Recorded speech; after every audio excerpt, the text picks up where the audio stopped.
No le gustó que los padres reclamaran en juntas escolares en cuanto a los temas progres, llegando al punto de encubrir una violación sexual hecha por una persona trans, dado que coincidía con el mes del orgullo, e hizo que el FBI investigara estos casos y que se enjuiciara a aquellos padres. El senador que ves en pantalla citó un documento en el que él dice cosas de este tipo, explotó ante tanta injusticia, lo humilló y lo verás en este video. En él, durante una audiencia, un senador gringo rompe a un juez progre. Mira el video completo y dime qué opinas de las palabras finales del senador hacia el tío progre. Pero antes, si este tipo de contenido te gusta, suscríbete a nuestro canal. Tenemos la meta de llegar a los 100,000 suscriptores. Sin mayor dilación, empecemos. Outrageous directive sicking the feds on parents at school boards across America.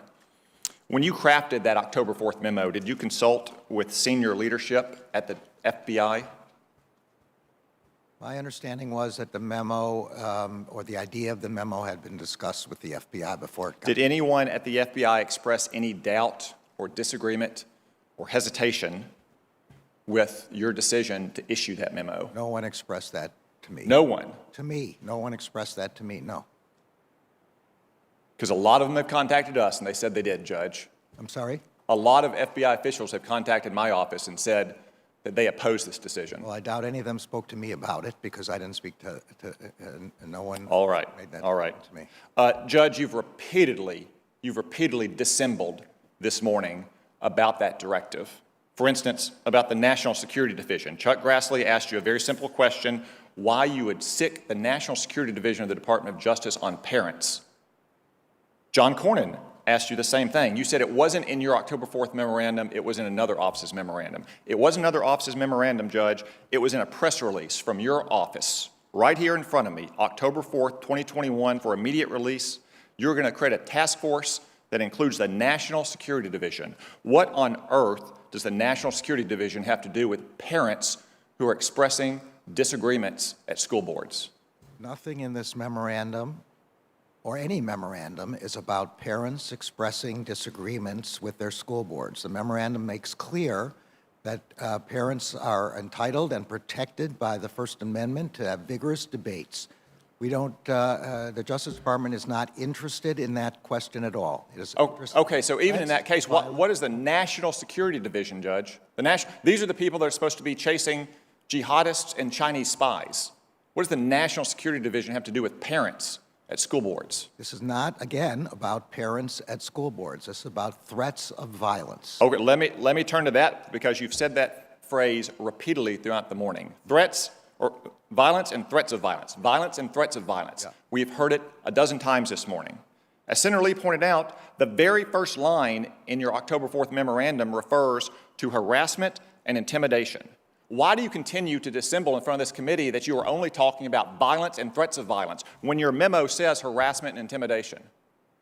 Senator, I said in my testimony that it involved other kinds of criminal conduct, and I explained to Senator Lee that the statutory definitions of those terms and the constitutional definitions of those terms involve threats of violence. Okay, let's look at one of those statutes you cited, Section 223.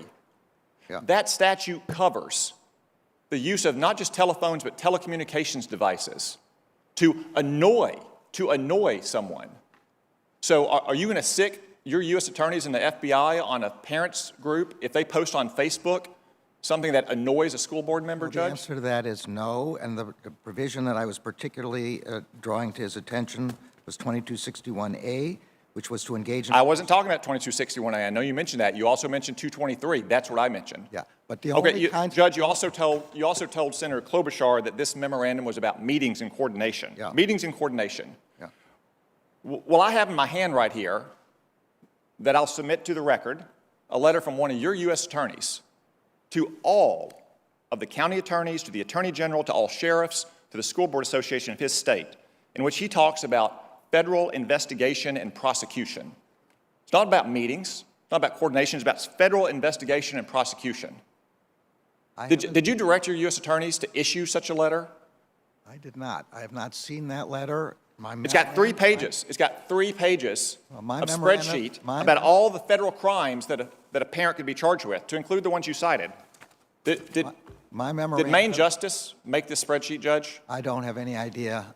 My memorandum speaks specifically about setting up meetings, and I'll just read it again, convene meetings.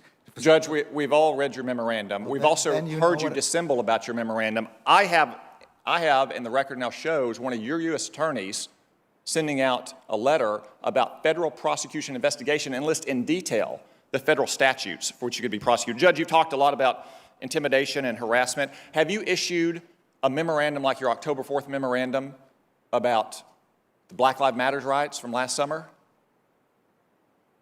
You're talking about the summer of 2020? In the summer of 2020, there A were lot of crimes committed. People haven't been there were a charged lot for of those crimes yet. prosecutions, and they were under the previous administration. Okay, Judge, what We had about a lot of this? prosecutions. It is no doubt, even though parents at school boards aren't within federal jurisdiction, there's no doubt that federal officials are. You keep saying senators. Have you started an investigation into the harassment of Senator Kyrsten Sinema in a bathroom?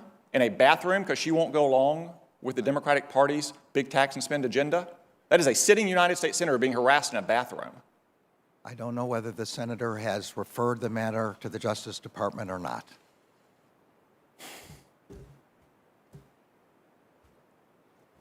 You've cited as the basis for that directive the National School Board Association's letter of September 29th. Was that directive being prepared before September 29th, before the School Board Association letter was issued? I don't believe so. Certainly, I didn't have any idea. So it was only prepared okay, I think that answers the I question. already answered that So question you before. keep citing the school board letter and news reports. Right. One of the news reports cited in that letter, which you presumably mean, is from Loudoun County, Virginia. No, that is not what I was talking about. Well, you keep citing news reports, and that's the most prominent news report that anyone in America has seen. That refers to Scott Smith, whose 15-year-old daughter was raped. She was in a bathroom by a boy wearing girls' clothes, and the Loudoun County School Board covered it up because it would have interfered with their policy during Pride Month. And that man, Scott Smith, because he went to a school board and tried to defend his daughter's rights, was condemned internationally. Do you apologize to Scott Smith and his 15-year-old daughter, Judge? Senator, anyone whose child was is the most horrific crime I can imagine, and is certainly entitled and protected by the First Amendment to protest to their school board about that. But he was cited by the School Board Association That's fine, as a but that's domestic not- terrorist, which we now know that letter and those reports were the basis for your No, Senator, this is that's wrong. shameful. Judge, this That's- is shameful. that's- This testimony, your directive, your performance is shameful. That's not correct. Thank God you are not on the Supreme Court. You That- should resign in disgrace, Judge. ¿Qué opinas de lo que dijo el senador en la parte final? Déjamelo saber en los comentarios. La participación activa y la expresión de opiniones son fundamentales en una sociedad democrática. En el contexto de las juntas escolares, es importante fomentar un ambiente en el que los miembros de la comunidad educativa se sientan libres de expresar sus preocupaciones y opiniones de manera respetuosa. Si bien es crucial mantener un tono respetuoso y constructivo durante las discusiones en juntas escolares, silenciar a aquellos que expresan sus preocupaciones de manera legítima puede ser contraproducente, como el caso del padre mencionado durante la audiencia. El FBI y otros no deberían entrometerse para callar los reclamos legítimos de los padres en juntas escolares. En una sociedad democrática, la libertad de expresión